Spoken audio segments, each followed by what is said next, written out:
आयुषी नेगी और आप देख रहे हैं हमारा खास प्रोग्राम विश्लेषण, जहां होता है हर खबर का सटीक विश्लेषण।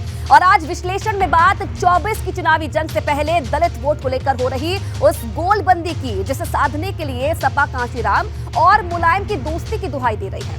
लेकिन सपा महासचिव स्वामी प्रसाद मौर्य ने भगवान राम को लेकर ऐसी बात कह दी है कि अब समाजवादी पार्टी बसपा और भाजपा के निशाने पर आ गई है। वही बात करेंगे मुलायम को मिले पद्म विभूषण सम्मान की, जिसके सामने सपा ने भारत रत्न की लकीर खींच दी है। साथ ही बात होगी विपक्ष को लगे उस झटके की, जिसने विपक्षी एकता की उम्मीद टूटती नजर आ रही है। वही बात होगी अतीक की ऑपरेशन सलमान की, जिसने प्रयागराज हत्याकांड की साजिश डिकोड कर दी है। तो कहीं मत जाइए, बने रहिए हमारे साथ, क्योंकि अब होगा विश्लेषण।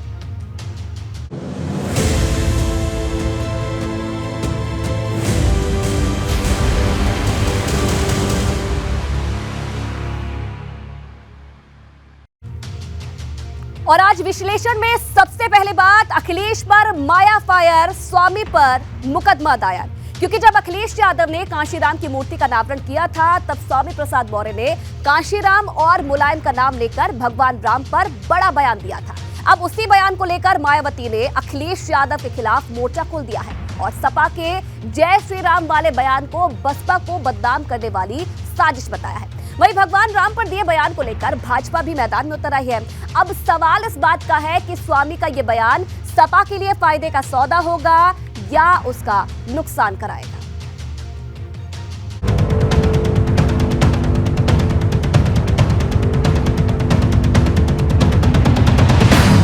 मिले मुलायम कांशीराम हवा में उड़ गए।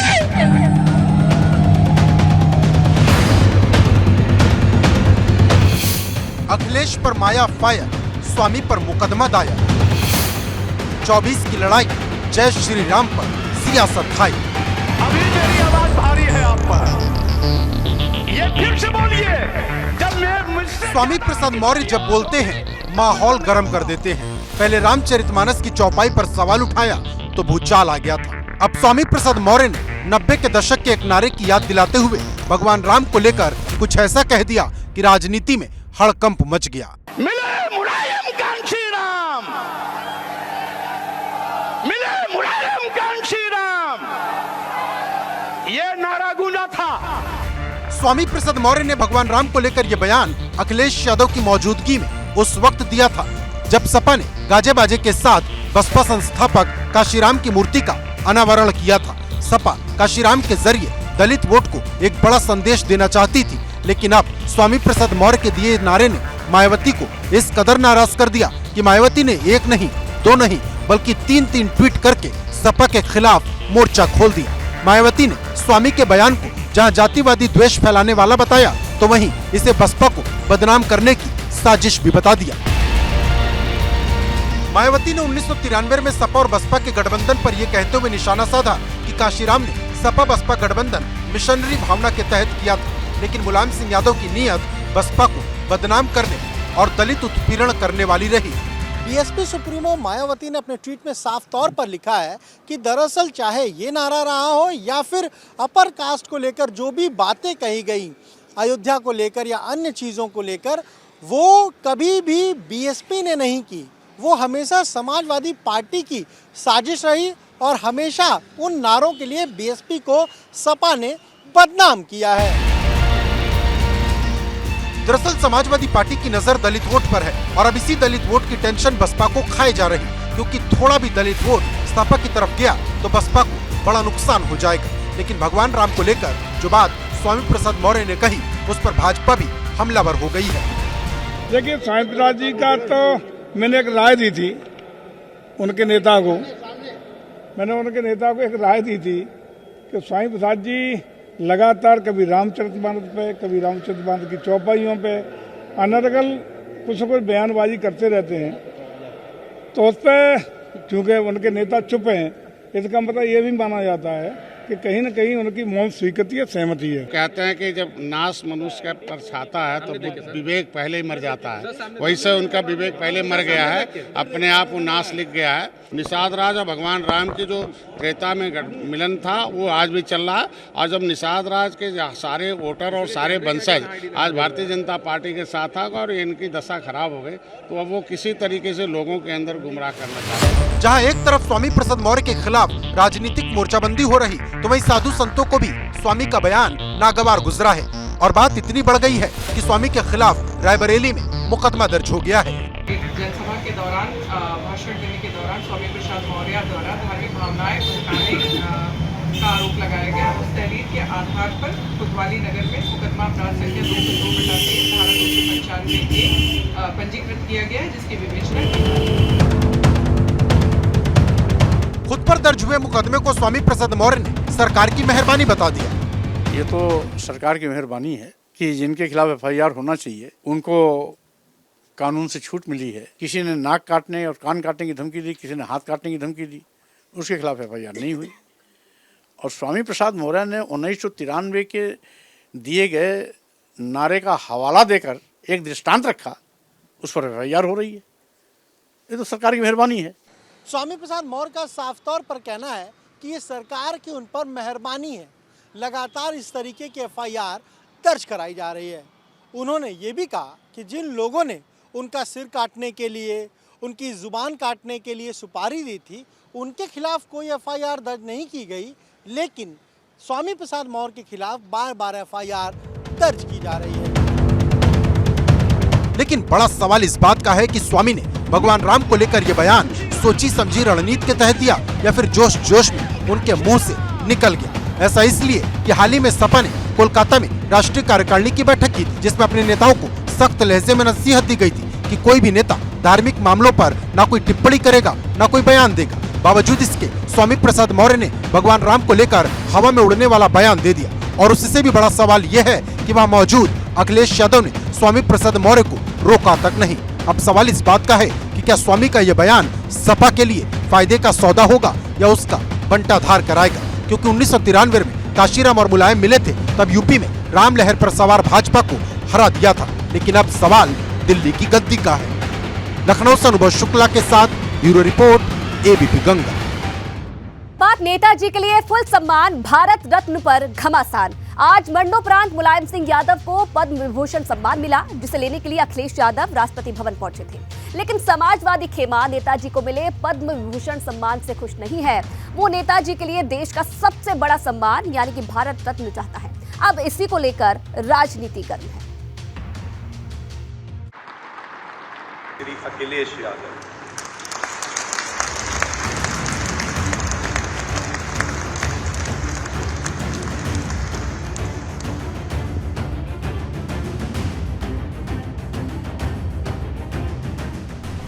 मुलायम को मिला पद्म विभूषण, अखिलेश ने स्वीकार किया सम्मान।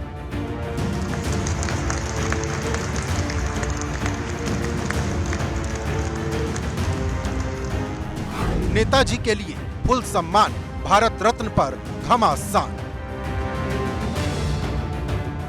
लेकिन हम तो ये चाहते थे कि उनको भारत रत्न मिलना चाहिए। ये देश का दूसरा सबसे बड़ा सम्मान है जो मरणोपरांत मुलायम सिंह यादव को मिला। जब नेताजी को मिले सम्मान को लेने अखिलेश यादव राष्ट्रपति भवन पहुंचे, तो पूरा दरबार तालियों की गड़गड़ाहट से गूंज उठा। ये समाजवादी पार्टी के लिए, उससे जुड़े हर सदस्य के लिए एक यादगार लम्हा रहा, जिसे जीने के लिए उस वक्त पूरा समाजवादी कुनबा जुड़ा था। लेकिन समाजवादी पार्टी नेताजी को मिले पद्म विभूषण सम्मान से खुश नहीं, क्योंकि जब से मुलायम सिंह यादव को पद्म विभूषण सम्मान मिलने का ऐलान हुआ, तब से ही नेताजी को भारत रत्न दिए जाने की मांग जोर पकड़ रही। पद्म विभूषण मिला, हम शुक्रगुजार हैं, लेकिन हम तो ये चाहते थे कि उनको भारत रत्न मिलना चाहिए था। जितनी उनकी उपलब्धियां, जितना उनका योगदान है। क्या आप लोग आगे भारत रत्न की मांग करेंगे? मैं तो आपके माध्यम से कर ही रहा हूँ। कि उनको भारत रत्न मिलना चाहिए। वो जमीनी नेता थे, धरती पुत्र थे। अगर बात करें तो पद्म विभूषण देश का दूसरा सर्वोच्च नागरिक सम्मान है और इसे मुलायम सिंह यादव को उनके मरणोपरांत ये सम्मान देने का कार्य सरकार ने किया है। वहीं अगर बात करें समाजवादी पार्टी के कई सारे कार्यकर्ता लगातार ये बात कह रहे हैं कि नेताजी का कद इतना बड़ा था, उनका व्यक्तित्व इतना विराट था कि उनको भारत रत्न मिलना चाहिए। हालांकि समाजवादी पार्टी के सांसद एसटी हसन ने पद्म विभूषण मिलने का स्वागत किया है, लेकिन इसके साथ ही उन्होंने मांग भी की है कि नेताजी को भारत रत्न दिया जाए। मुलायम सिंह यादव 3 बार उत्तर प्रदेश के मुख्यमंत्री रहे, 1 बार देश के रक्षा मंत्री रहे और 5 दशक तक देश की राजनीति को अपने सामर्थ्य से साधने वाले उन चुनिंदा नेताओं में शामिल रहे जो दलगत राजनीति से कहीं ऊपर थे। भारत सरकार से प्रार्थना है, निवेदन है, मांग है कि नेताजी ने जिस तरह गरीबों, महिलाओं, दलित, वंचित, शोषित, अल्पसंख्यक, किसान, मजदूरों की जो पीड़ा को समझा, उसको लेकर के आदरणीय नेताजी भारत रत्न के लिए सही मायने में है। लेकिन भारत रत्न की मांग समाजवादी पार्टी ने मुलायम को लेकर छेड़ी है, उस पर राजनीति भी गर्मा गई है। सपा के सांसद एमएलसी कह रहे हैं उनको भारत रत्न मिलना चाहिए। नेताजी का एक बहुत बड़ा उत्तर प्रदेश की राजनीति में स्थान रहा है। वो यहाँ के मुख्यमंत्री रह चुके हैं, केंद्र में रक्षा मंत्री रह चुके हैं, कि हमारी सरकार ने उनको सम्मान देने का काम किया है और इसके लिए मैं प्रधानमंत्री श्री नरेंद्र मोदी जी का पुनः आपके माध्यम से आभार व्यक्त करना। अब सवाल इस बात का है कि क्या मुलायम को आने वाले वक्त में भारत रत्न सम्मान भी मिलेगा, क्योंकि भाजपा ये कहकर हवा बना रही कि मुलायम को जितना सम्मान उनकी पार्टी ने दिया उतना कभी कांग्रेस या दूसरे दल ने नहीं दिया।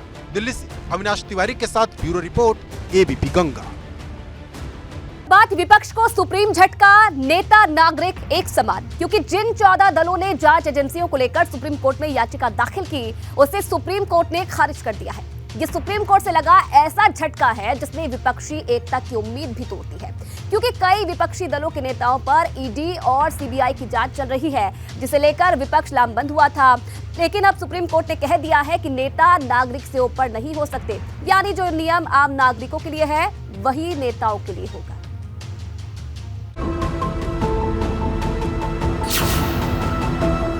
विपक्षी दलों को सुप्रीम कोर्ट का झटका, ईडी सीबीआई पर लगाम लगाने वाली याचिका खारिज।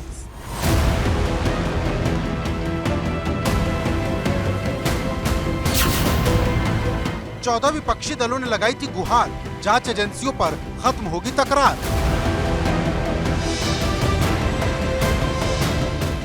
सीबीआई और ईडी की जिस छापेमारी को लेकर कांग्रेस समेत 14 विपक्षी दलों ने सुप्रीम कोर्ट से गुहार लगाई थी, उस याचिका को सुप्रीम कोर्ट ने खारिज कर विपक्ष को बड़ा झटका दे दिया है, क्योंकि विपक्षी दलों ने सुप्रीम कोर्ट से गुहार लगाते हुए कहा था कि जांच एजेंसियां सरकार के इशारे पर विपक्षी दलों के नेताओं पर कार्रवाई कर रही हैं, इस पर रोक लगाई जाए। लेकिन चीफ जस्टिस डीवाई चंद्रचूड़ ने इस याचिका को ये कहते हुए खारिज कर दिया कि ये ना तो सुनने के लायक है और ना ही सामान्य सिद्धांतों के अनुरूप है। आपको बता दें कि सुप्रीम कोर्ट में याचिका लगाने वाले विपक्षी दलों में Congress, Samajwadi Party, TMC, DMK, RJD, BRS, Aam Aadmi Party, NCP, Shiv Sena, JMM, JDU, CPIM, CPI और नेशनल कॉन्फ्रेंस शामिल थी। राजनीतिक व्यक्तियों के खिलाफ सीबीआई और ईडी की कार्रवाई को लेकर के 14 राजनीतिक पार्टियां सुप्रीम कोर्ट में याचिका लगाई थी और साफ तौर में मांग की थी कि इस तरीके की कार्रवाई पर रोक लगनी चाहिए। लेकिन सुप्रीम कोर्ट ने इस याचिका को सुनने से साफ तौर पे मना कर दिया है और इस याचिका को खारिज कर दिया है। सुप्रीम कोर्ट ने साफ तौर पे कहा है कि राजनीतिक व्यक्ति जो होते हैं वो भी आम व्यक्तियों की तरीके होते हैं, इसलिए लिहाजा उनके लिए कोई अलग से नियम नहीं हो सकता। लेकिन अगर किसी इंडिविजुअल को किसी केस में कोई दिक्कत है तो सुप्रीम कोर्ट में याचिका लगा सकता है और सुप्रीम कोर्ट उस याचिका को सुनेगा। गौरतलब है कि 14 दलों ने एक सुर में सुप्रीम कोर्ट से मांग की थी कि गिरफ्तारी और रिमांड के लिए सीबीआई और ईडी के अधिकारी ट्रिपल टेस्ट का इस्तेमाल करें, लेकिन सुप्रीम कोर्ट ने 2 टूक शब्दों में कह दिया कि कोई नेता आम इंसान से ऊपर नहीं हो सकता। जो नियम आम इंसान के लिए है वही नेताओं के लिए होंगे। लेकिन सुप्रीम कोर्ट से मिला ये झटका समाजवादी पार्टी के लिए डबल झटका है, क्योंकि एक तरफ जांच एजेंसियों के मामले में सुप्रीम कोर्ट ने याचिका खारिज कर दी तो दूसरा झटका अब्दुल्ला आजम के रूप में लगा, क्योंकि विधायकी जाने के मामले में अब्दुल्ला आजम ने सुप्रीम कोर्ट से गुहार लगाई थी, लेकिन सुप्रीम कोर्ट ने अब्दुल्ला आजम को पहले हाई कोर्ट जाने की नसीहत दी थी।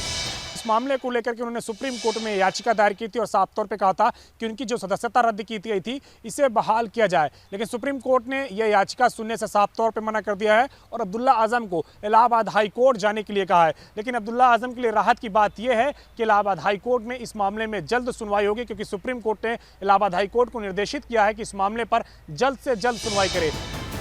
अब सवाल इस बात का है कि सुप्रीम कोर्ट से लगे झटके के बाद विपक्ष क्या करेगा, क्योंकि सवाल सिर्फ जांच एजेंसियों का नहीं, सवाल विपक्षी एकता का भी है, क्योंकि अभी तक साफ नहीं हो पाया कि विपक्ष की तरफ से चेहरा कौन होगा।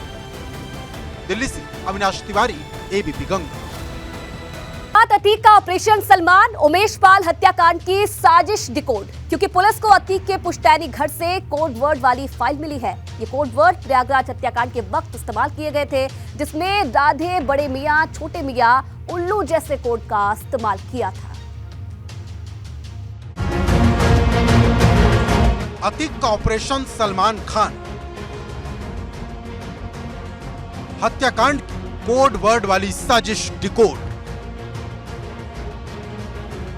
उमेश पाल हत्याकांड के बाद से हर दिन एक नया खुलासा हो रहा और अब माफिया अतीक अहमद की पुश्तैनी घर से ऐसे सबूत मिले हैं कि हड़कंप मच गया, क्योंकि पुलिस को अतीक के पुश्तैनी घर से एक रजिस्टर मिला है जिसमें पता चला है कि अतीक और उसके गुर्गों ने उमेश पाल की हत्या के लिए कोड वर्ड वाली साजिश रची थी, जिसमें 1 दर्जन से ज्यादा आईफोन का इस्तेमाल हुआ था, जिसमें पुलिस अब तक 3 आईफोन बरामद कर चुकी है। लेकिन सबसे बड़ा खुलासा यह है कि उमेश पाल हत्याकांड के लिए तमाम आईफोन का कोड वर्ड जनरेट किया गया था। इसी के आधार पर पहचान और संपर्क किया जाता था। जैसे साबरमती जेल में अतीक अहमद को जो आईफोन भेजा गया था उसका कोड था बड़े। इसी तरह बरेली जेल में अशरफ को जो फोन भेजा गया था उसकी आईडी छोटे थी। शूटर गुलाम की आईडी उल्लू कोडवर्ड से बनाई गई थी। अतीक के साथ उम्र कैद की सजा पाने वाले खान सौलत हनीफ की आईडी AD010 के नाम से बनाई गई थी और शूटर अरमान की आईडी बिहारी नाम से बनाई गई थी, जबकि बमबाज गुड्डू मुस्लिम के आईफोन की आईडी का कोड वर्ड चिकन था। तमाम दूसरे लोगों जो भी इस वारदात में शामिल थे उनको इसी तरह से अलग अलग कोड वर्ड दिए गए थे। प्रयागराज पुलिस ने ज़्यादातर कोड वर्ड को डिकोड कर लिया है। दरअसल 21 मार्च को जो 5 आरोपी पकड़े गए थे उनमें ज़्यादातर अतीक अहमद के परिवार से जुड़े हुए लोग थे। उसके घर पर काम करते थे, कोई ड्राइवरी का काम करता था, कोई मुंशी का काम करता था, कोई घरेलू नौकर था। उनसे जब पुलिस ने पूछताछ की थी तो उसमें इस कोड वर्ड का खुलासा हुआ था। कोड वर्ड बनाने में माफिया ने फिल्म स्टार सलमान खान के नाम का भी इस्तेमाल किया था। अतीक अहमद के बेटे असद अहमद के आईफोन की आईडी राधे के नाम पर थी। दरअसल अतीक अहमद का बेटा फिल्म स्टार सलमान खान का बड़ा फैन है। फिल्म तेरे नाम में सलमान खान ने जिस तरह बड़े बड़े बाल रखे थे, असद भी उसी स्टाइल में बाल रखता था और तेरे नाम में सलमान खान ने राधे का किरदार निभाया था। इस वजह से उसे राधे कोडवर्ड दिया गया था। वारदात में माफिया अतीक अहमद का बेटा असद शामिल था। असद को राधे कोडवर्ड दिया गया था। राधे कोडवर्ड इसलिए दिया गया था कि असद जो है वो सलमान खान से काफ़ी प्रभावित था। सलमान खान ने फिल्म तेरे नाम में जिस तरीके से लंबे बाल रखे हुए थे और सलमान खान का नाम राधे था, वो उस कैरेक्टर से बड़ा प्रभावित था, लंबे बाल रखता था। इसी वजह से असद को राधे नाम दिया गया था। लेकिन बड़ा सवाल यह है कि ये कोड वर्ड डिकोड होने के बाद पुलिस क्या शूटर तक पहुंच पाएगी, क्योंकि उमेश पाल हत्याकांड को 40 से ज्यादा दिन बीत चुके हैं, लेकिन अभी तक पुलिस अतीक के हत्यारों को गिरफ्तार नहीं कर पाई है। प्रयागराज से मोहम्मद मोइन, एबीपी गंगा। तो दिल्ली में जुटे किसान, बड़ी लड़ाई के आसार, क्योंकि एक बार फिर से किसान दिल्ली कूच करने लगे हैं और एक बार फिर कर्ज माफी और MSP जैसे मुद्दों पर सरकार को घेरने में लगे हैं। आज देश की राजधानी दिल्ली के रामलीला मैदान में 20 राज्य से आए किसान इकट्ठा हुए। इससे पहले 20 मार्च को किसानों ने इसी रामलीला मैदान से हुंकार भरी थी और कहा था कि अगर उनकी मांग नहीं मानी गई तो आंदोलन होगा। इस बार भी किसानों के ऐसे ही तेवर थे।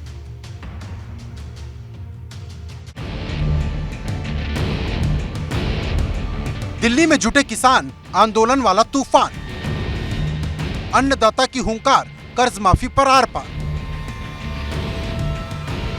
ये 15 दिन में दूसरी बार है जब दिल्ली का रामलीला मैदान किसानों से पटा पड़ा है, क्योंकि ये 20 से ज्यादा राज्यों से आए उन किसानों की भीड़ है जिन्होंने MSP मजदूर न्यूनतम भत्ता, ठेकेदारी प्रथा खत्म करने और किसानों की कर्ज माफी के साथ 60 साल से ज्यादा उम्र के किसानों के लिए पेंशन जैसी मांगों को लेकर मोर्चा खोला है। किसानों की मांग है कि 4 लाख किसान जिसकी वजह से आत्महत्या किए हैं, इसमें से आज हर फसल के हर किसान को लागत खर्चे का 1.5 गुना दाम मिलना चाहिए। ये डॉक्टर MS स्वामीनाथन कमीशन ने 2006 में रहा था, ये सरकार ने कबूल किया 2014 में देंगे, पिछले 9 साल में कुछ नहीं किया। आज वाम समर्थित किसान संगठनों ने दिल्ली के रामलीला मैदान में प्रदर्शन किया है। अगर बात करें तो ठीक 1 महीना पहले यानी कि मार्च के महीने में भी इस तरीके का प्रदर्शन हुआ था, जहां पे किसान नेता राकेश टिकैत भी शामिल हुए थे और ये मांग की गई थी कि MSP को सुनिश्चित किया जाए, किसानों की कर्ज माफी की जाए और इसके साथ साथ MSP के बढ़ाने के साथ साथ अगर बात करें जो फसलों का उत्पादन है उसको भी ठीक तरीके से सरकार खरीदे। अप्रैल की चिलचिलाती धूप भी किसानों के मजबूत इरादों को डिगा नहीं पाई, क्योंकि इससे पहले 20 मार्च को किसानों ने इसी रामलीला मैदान में हुंकार भरी थी और कहा था कि अगर MSP पर कानूनी गारंटी और शहीद किसानों के परिवार को मुआवजा और किसानों पर दर्ज मुकदमे वापस नहीं हुए तो आंदोलन छेड़ दिया जाएगा। तो क्या मान लिया जाए किसान नए आंदोलन की तैयारी कर रहे हैं, क्योंकि एक आंदोलन पहले भी हुआ था जो 378 दिनों तक दिल्ली की सीमाओं पर चला था। दिल्ली से अविनाश तिवारी, ABP गंगा।